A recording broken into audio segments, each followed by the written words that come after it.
জিনার কাছেও আর যেত না, ঠিক কিনা? জিনার ফয়সালা কি? কেউ যদি জিনা করে, দর্শন করে, তাহলে আল্লাহ পাক বলছেন অবিবাহিত হলে ৮০টি দোররা জনসম্মুখে তার পৃষ্ঠদেশে মারার জন্য নির্দেশনা দিয়েছেন কে? যদি অবিবাহিত হয়। আর কোন বিবাহিত ব্যক্তি যদি জিনা করে, দর্শন করে, অশ্লীল কাজের মধ্যে লিপ্ত হয়, আল্লাহ পাক বলেছেন এই ব্যক্তিকে কোমর পর্যন্ত মাটির ভিতরে গেড়ে পাথর মেরে মেরে। চ্যানেলটি সাবস্ক্রাইব করে আমাদের সঙ্গেই থাকুন। মহান আল্লাহ রাব্বুল আলামিন আমাদেরকে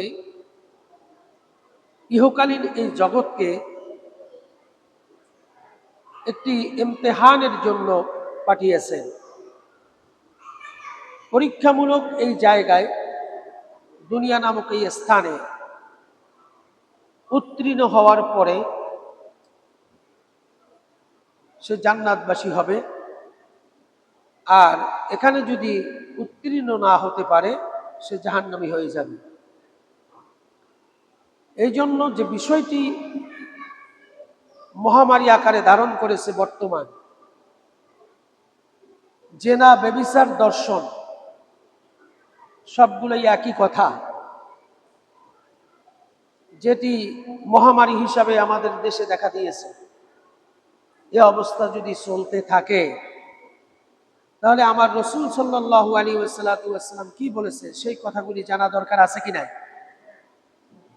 এবং এই জেনা, ব্যভিচার, অশ্লীলতা, দর্শন কর্মকাণ্ড যদি কেউ করে, বিবাহিত হোক অবিবাহিত হোক, বিবাহিত হলে কি সাজা এবং অবিবাহিত হলে কি আল্লাহ পাক কি দণ্ডনীয় অপরাধের সাজা রেখেছেন কোরআনুল কারীমের মধ্যে জানা দরকার আছে কি নাই? এবং সেই অনুযায়ী আল্লাহ পাক যে বিধান রেখেছেন, আল্লাহ পাক যে দণ্ডবিধির আইন এবং কানুন কোরআনুল কারীমের মধ্যে আমাদেরকে দিয়েছেন, সেটি যদি প্রয়োগ করা হয় সমাজের ভিতরে, রাষ্ট্রের ভিতরে, আমি আশা করি আল্লাহ রাসূল সাল্লাল্লাহু আলাইহি ওয়াসাল্লামের জমানা হতে ইসলামী রাষ্ট্র ব্যবস্থাপনার মধ্য দিয়ে আল্লাহ পাকের আইন প্রয়োগকারীদের মধ্যে যদি সঠিকভাবে প্রয়োগ করা হয়, এবং অতীতে হয়েছে, ওই দেশের মধ্যে জেনা, ব্যভিচার, অশ্লীলতা আর দর্শন খুঁজে পাওয়া যায় নাই।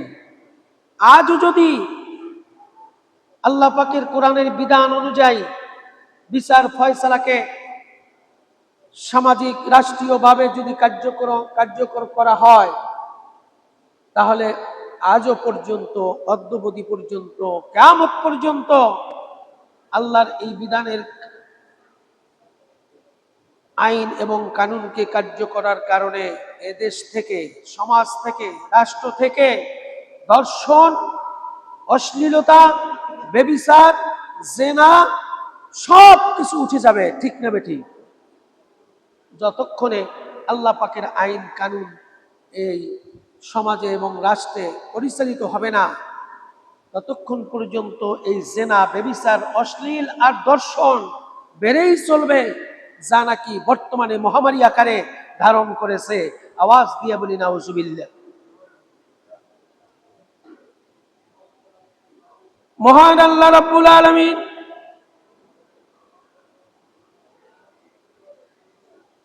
জেনা এবং ব্যভিচারের রোধের জন্য কোরআন এবং হাদিসের মধ্যে আল্লাহ রাব্বুল আলামিন যে কথাগুলি বললেন, জেনা এবং ব্যভিচারের পথ রোধের অন্যতম দিক হলো মানুষের চক্ষু সংযত করা এবং মনের মধ্যে আল্লাহ তাআলার ভয় রাখা, এবং হারামকে হারাম বলে এবং হালালকে হালাল বলে জানা। এই বিষয়গুলি যদি মানুষের অন্তঃকরণে থাকে, মানুষের চক্ষু যদি মানুষ সংযত রাখে এবং অন্তরের কামনা থেকে মানুষ যদি নিজেকে সেই রাখে, তাকওয়া ভিত্তিক জীবন গঠন করে, আল্লাহ রাব্বুল আলামিন এবং রাসূল খুদা সাল্লাল্লাহু আলাইহি ওয়াসাল্লামের দেওয়া বিধান, যেভাবে হারামকে হারাম বলা হয়েছে, হালালকে হালাল বলা হয়েছে, এই দুইটার সমন্বয় যদি মানুষ চিন্তা করে এবং মেনে চলে, তাহলে ওই মানুষগুলির মধ্যে অন্যায়, অশ্লীলতা, ভয়াপনা আর দর্শন থাকা কোনো ক্রমেই সম্ভব নয়। যদি নাকি আল্লাহর এই হুকুমগুলি পালন করা হয়, তাহলে এই সমাজ থেকে রাষ্ট্রকে দর্শন উঠে যাবে, জিনা ব্যভিচার উঠে যাবে, অশ্লীলতা উঠে যাবে। এটা আল্লাহ পাকের হুকুম। যদি এই কার্যক্রম আইন প্রয়োগ করা হয়, তাহলে অবশ্যই ওই মানুষের মধ্যে এই বিচার কার্যক্রম যখন ফয়সালা করা হবে, তখন সমাজ এবং রাষ্ট্র থেকে সমস্ত অশ্লীলতা এবং ভয়াপনা আর জেনা আর দর্শনকারী নিমিষের মধ্যে নিঃশেষ হয়ে যাবে। যেমন হয়েছে আমার রসুলের জামানায়, যেমন হয়েছে আবু বকরের জামানায়, যেমন হয়েছে ওমরের জামানায়, যেমন হয়েছে উসমানের জামানায়, যেমন হয়েছে আলী করমুল্লাহ রাদিয়াল্লাহু তাআলা আনহুমদের জামানায়। আল্লাহর আইন কানুনকে বিধান অনুযায়ী রাষ্ট্রের মধ্যে পরিচালিত হওয়ার কারণে জিনা এবং ব্যভিচার দেশ থেকে উৎখাত হয়ে গিয়েছিল। আমার রসুলের জামানার সেই সাহাবা কিরাম আজমাইন, হযরতে ওমরে ফারুক, আমিরুল মুমিনিন ওমরে ফারুক খাত্তাব রাদিয়াল্লাহু তাআলা আনহুর জামানায় পৃথিবীর এক প্রান্ত থেকে অপর প্রান্তে ইসলামী রাষ্ট্রের অর্ধ পৃথিবীর বাদশাহ ওমরে ফারুক রাদিয়াল্লাহু তাআলা আনহুর এই বাদশাহীর জিন্দেগীর মধ্যে এক প্রান্ত থেকে তার বাদশাহী জিন্দেগীর প্রান্ত থেকে অপর প্রান্ত পর্যন্ত রাতের গভীরে কোনো নারী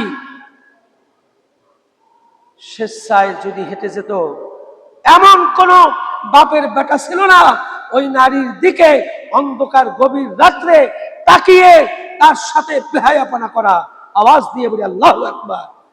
এর নামই ছিল কোরআনের আইন ব্যবস্থাকে সমাজ রাষ্ট্রে কার্যক্রম করার কারণে যে বিধান আল্লাহ পাকের পক্ষ থেকে দেওয়া হয়েছিল, সেই বিধান অনুযায়ী বিচার ফয়সালা করার কারণে সমাজ থেকে দর্শন উঠে গিয়েছিল, সমাজ থেকে ব্যভিচার উঠে গিয়েছিল, সমাজ থেকে অশ্লীলতা উঠে গিয়েছিল, সমাজ থেকে জিনা উঠে গিয়েছিল। এটা হচ্ছে একমাত্র আল্লাহ পাকের হুকুম মানার কারণে, রসুলের তরিকা মানার কারণে। ঠিক না বেটি?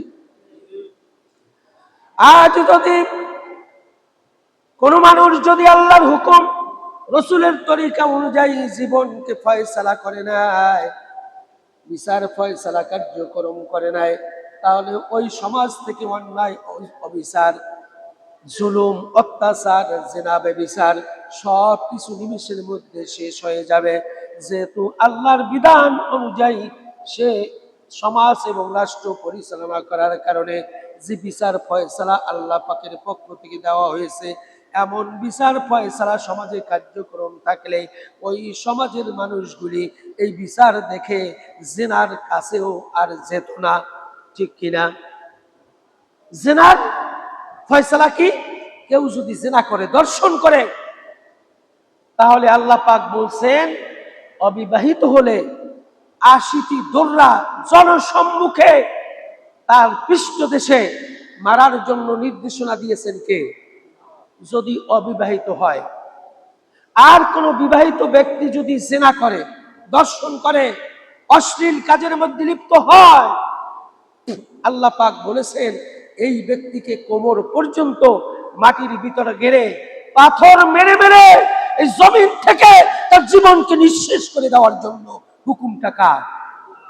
এই বিধান যদি সমাজে কায়েম থাকতো, দর্শন থাকতো, দর্শনকারী যে যত বড় হোক না কেন, সরকারি রাষ্ট্রীয় আইন যদি আল্লাহ পাকের এই আইনটা যদি থাকতো, কোন বিবাহিত দর্শনকারী যদি দর্শন করে, জিনা করে, ব্যভিচার করে, জনসম্মুখে পাথর নিক্ষেপ করে তাকে যদি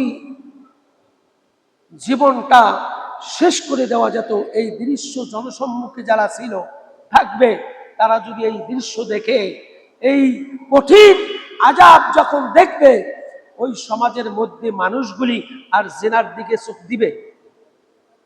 কেউ চোখ দিবে? কোন দর্শনকারী কোন দর্শন করার জন্য চোখ দিবে কিনা? দিবে না। কেন দিবে না?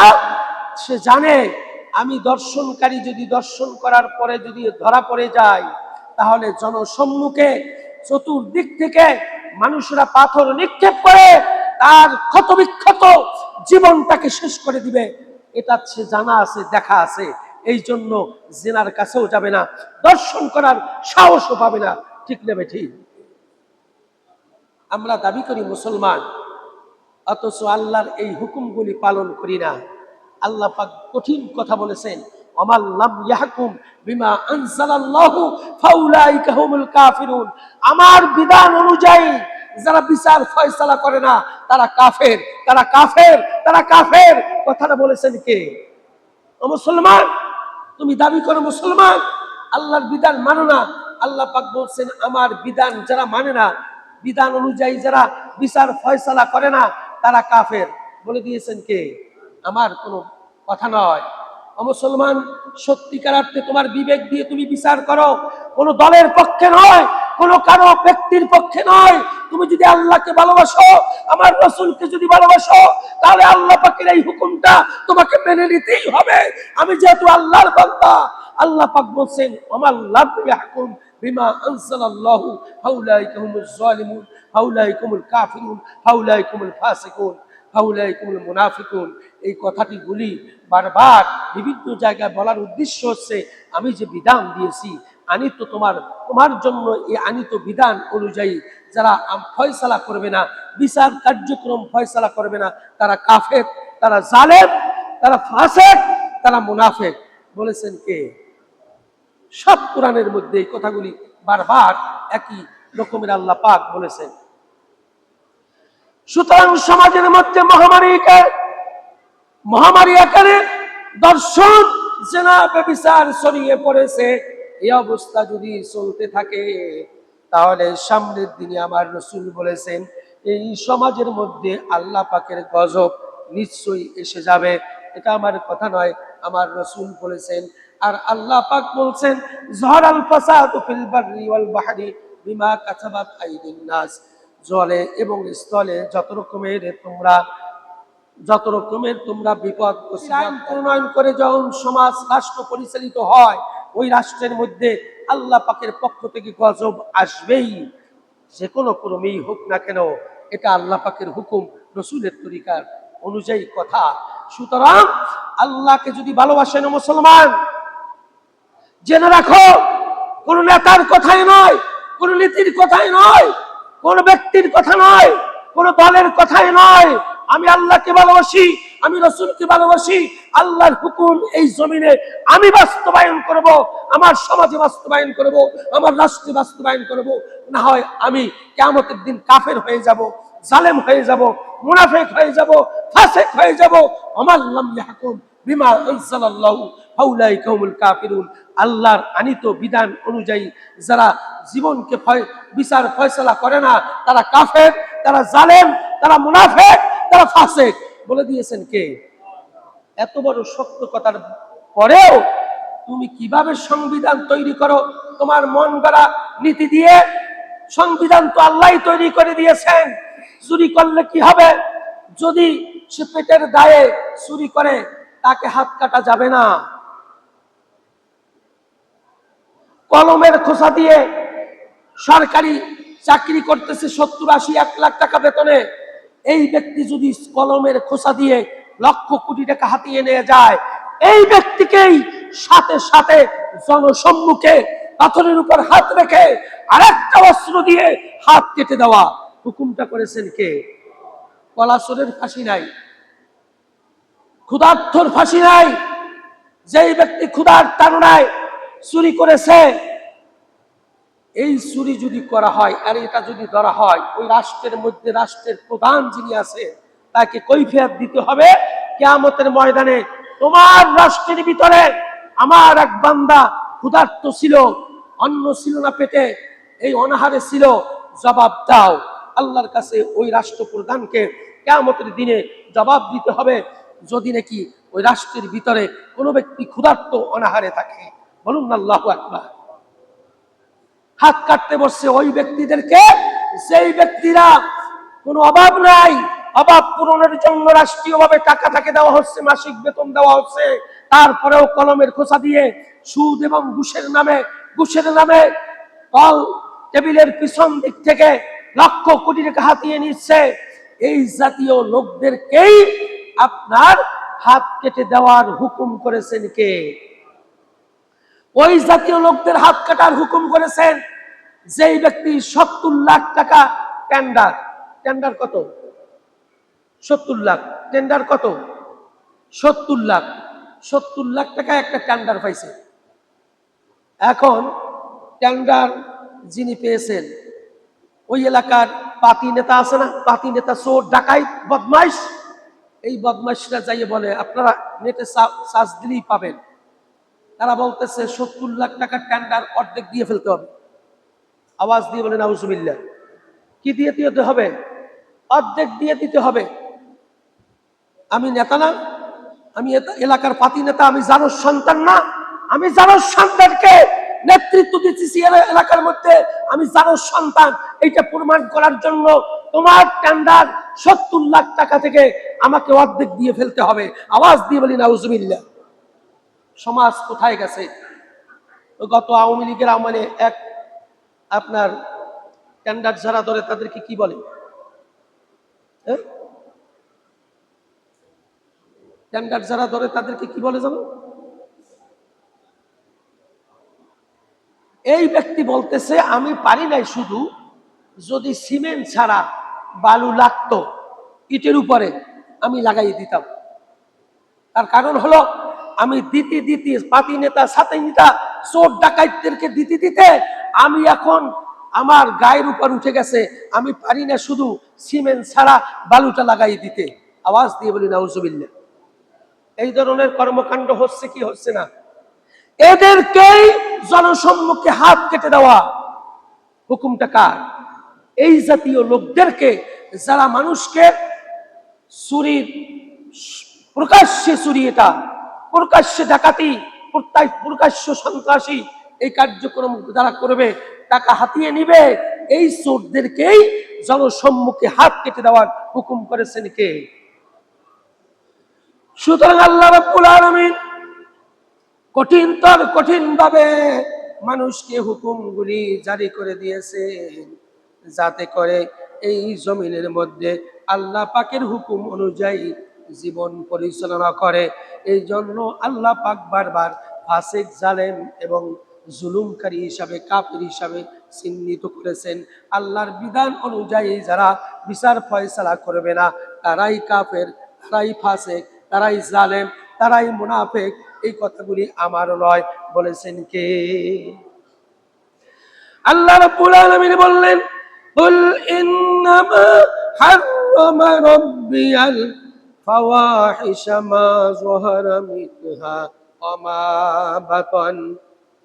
আল্লাহ রাব্বুল আলামিন বললেন, বলো আমার প্রতিপালক হারাম করেছেন সকল প্রকার অশ্লীলতা, এবং প্রকাশ্যে হোক আর গোপনে হোক যা কিছু অশ্লীল আছে, বেহায়াপনা আছে, সব কিছু আল্লাহর পাকের পক্ষ থেকে হারাম করে দিয়েছেন কে?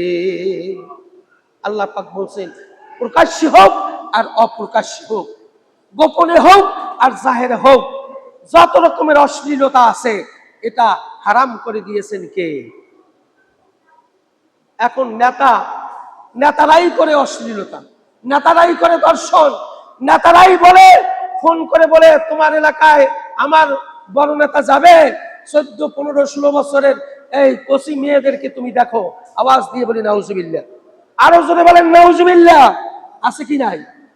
এই জাতীয় নেতার পিছনে যারা সবাই দিবে, এই জাতীয় দলের পিছনে যারা সবাই দিবে, যেই নেতা বলে আমি ওই এলাকায় যাব, 15, 16 বছরের মেয়েদেরকে আমার লাগবে, এত বড় দুঃসাহস! জিনার কথা, ব্যভিচারের কথা, দর্শনের কথা যেই নেতা বলে, ওই নেতার পিছনে যারা হাঁটবে, ওই দলের পিছনে যারা হাঁটবে, খোদার কসম কাল কিয়ামতের ময়দানে জাহান্নাম ছাড়া কোনো উপায় থাকবে না। যদিও তুমি ওই কাজ করো নাই, কিন্তু ওই নেতার পিছনে থাকার কারণে, ওই দলের পিছনে থাকার কারণে মান তাশাব্বা বিকওমিন ফাহুয়া মিনহু। আমার রাসূল বলছেন ওই দলের থাকার কারণে তোমার সাথে তার হাসর হয়ে যাবে। আওয়াজ দিয়ে বলি নাউজুবিল্লাহ, আরো জোরে বলি নাউজুবিল্লাহ। এখন মহামারী আকারে ধারণ করেছেন নেতা এবং নেত্রী যারা এই সমাজের মধ্যে রাষ্ট্র পরিচালনা করতেছে, তাদের মধ্যেই এই রকমের অপরাধ, জিনার, ব্যভিচারের সয়লাব ছড়িয়ে পড়েছে। অবিসম্ভাবী অদূর ভবিষ্যতে আল্লাহর গজব নেমে আসবে। যেভাবে দর্শন মহামারীতে পূর্ণ হতেছে, গজব আসবেই। হুকুমটা কার? সতর্ক হওয়া দরকার আছে কি নাই? সতর্ক হওয়া দরকার আছে কি নাই? ও মুসলমান, এই জন্য আসুন আমরা যেন এই দুনিয়ার ক্ষণস্থায়ী জীবন, আল্লাহ পাক বলছেন আমা উতিতুম মিন শাইইন ফামাতাউল হায়াতিদ দুনিয়া আমা ইনদাল্লাহি খায়রুন ওয়া আবকা লিল্লাযিনা আমানু ওয়া আলা রাব্বিহিম ইয়াতাওয়াক্কালুন। মহান আল্লাহ রাব্বুল আলামিন বললেন, তোমাদেরকে যা কিছু দেওয়া হয়েছে এই দুনিয়ায় ক্ষণস্থায়ী জীবনের জন্য। কিসের জন্য? সামান্যতম জীবনের জন্য এই দুনিয়া তোমাকে দেওয়া হয়েছে। বলেছেন কে? আল্লাহ তাআলার কাছে। তার পক্ষ থেকে আমাদেরকে বলা হয়েছে ক্ষণস্থায়ী জীবন, এই জীবনের জন্য তোমাদেরকে এই দুনিয়ায় সামগ্রী দেওয়া হয়েছে ক্ষণস্থায়ীর জন্য। আল্লাহ তাআলার কাছে যা আছে তেমনি, যেমনি উত্তম তেমনি কিয়ামতের দিন স্থায়ী। আর দুনিয়ায় যা কিছু দেওয়া হয়েছে সব ক্ষণস্থায়ী। বলেছেন কে? হায়াতাত দুনিয়া, তোমার জীবনের এই দুনিয়ার মধ্যে যা কিছু তুমি দেখো এগুলো তোমার ক্ষণস্থায়ী জীবনের জন্য তোমাকে দেওয়া হয়েছে। তোমাদের এটা, এই জীবনটা একেবারে সামান্যতম ক্ষণস্থায়ীর জন্য এটাকে তোমাকে দেওয়া হয়েছে। আর আল্লাহর জন্য তুমি যদি করো তাহলে উত্তম হিসাবে কিয়ামতের ময়দানে তোমাদেরকে যা দিবেন সেইটাই হবে স্থায়ী। বলেছেন কে? সুতরাং ক্ষণস্থায়ী জীবনের জন্য এই রকমের দর্শন কাজে লিপ্ত হইলে ওই দলে থাকবো না। তাদের যদি বিচার না করা হয়, যতক্ষণে ওই দল থেকে দর্শনকারীকে বের করে না দিবে, বিচার ফয়সালা কাজের মধ্যে শামিল করা না হবে, ততক্ষণ পর্যন্ত ওই দলের সাথে সম্পৃক্ত হব না। এই সিদ্ধান্ত তোমাকে নিতে হবে। না হয় কিয়ামতের দিন দর্শনকারী হিসাবে, তোমার নেতা দর্শনকারী, তুমি তাকে সমর্থন করার কারণে দর্শনকারী হিসাবে তোমাকে উঠতে হবে কাল কিয়ামতের ময়দানে। আওয়াজ দিয়ে বলি নাউজুবিল্লাহ। আসুন এই সমাজ থেকে, রাষ্ট্র থেকে আল্লাহর হুকুম অনুযায়ী বিচার ফয়সালা যেভাবে আল্লাহ পাক বলেছেন, একজন জেনাকারী সে যদি বিবাহিত হয় 80টি দোররা জনসম্মুখে মেরে তার বিচার ফয়সালা করো। আর যদি সে বিবাহিত হয়, অবিবাহিত হলে 80টি দোররা, আর যদি বিবাহিত হয় কোমর পর্যন্ত মাটিতে গেড়ে পাথর নিক্ষেপ করে এই জমিনের মধ্যে জনসম্মুখে হত্যা করা হোক। হুকুমটা করেছেন কে? এই আইন জারি করুন, দর্শন থাকবে না সমাজে এবং রাষ্ট্রে। ঠিক নেবে? ঠিক। তোমরা আল্লাহকে মানো, রসুলকে, এই যে রবিউল আউয়াল মাস, রসুল প্রেমে শীত হয়ে পড়বে, কাইত হয়ে পড়বে, কিন্তু রসুলের এই হুকুমগুলি পালন করার জন্য এই জাতীয় লোকেরা একটা কথাও বলে না। ঠিক কিনা? শুধু আশেকে নবী আর আশেকে রসুল জশ্নে জুলুস করি শেষ করে দেয়। কিন্তু আল্লাহর রসুল যে এই বিধান অনুযায়ী ওমাল্লাম ইয়াহকুম বিমা আনজালাল্লাহু ফাউলাইকাহুল কাফিরুন, আল্লাহর বরাতের একটা হুকুম যে জারি করেছেন যে আমার হুকুম অনুযায়ী যা বিচার ফয়সালা করবে না তারা কাফের, এই কথাটা তারা বলে না। ঠিক নেবে? ঠিক।